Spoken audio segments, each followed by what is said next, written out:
एक तीसरी क्लास का बच्चा जो बहुत जिद्दी था कहने लगा, मैं तो मेंढक ही खाऊंगा।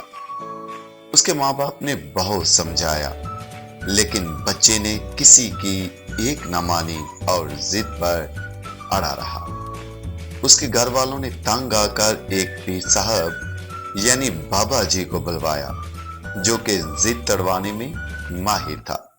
यहाँ तक उसने काफी औरतों की भी जिद तड़वाई हुई थी।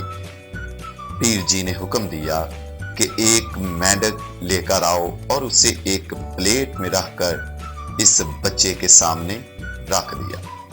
बाबा जी ने इस बच्चा से कहा, ले अब खा। बच्चा ये सुनकर बोला, नहीं, मैं तो देसी घी में तला हुआ ही खाऊंगा। बाबा जी ने हुक्म दिया कि मेंढक तलवाओ।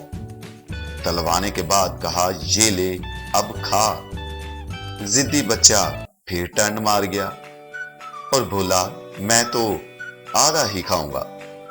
बाबा जी ने मेंढक के 2 टुकड़े कर दिए और बोला, ये लो अब जल्दी खा।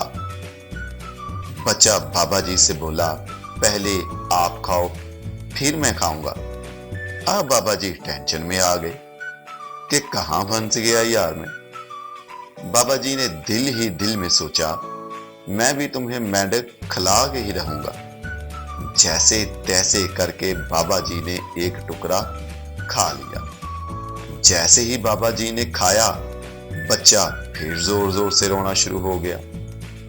बाबा जी ने कहा, अब क्या बीमारी पड़ गई तुमको? बच्चे ने कहा, आप वो टुकड़ा खा गए जो मुझे पसंद था। मुझे नहीं पता, मैंने तो मेंढक ही खाया है।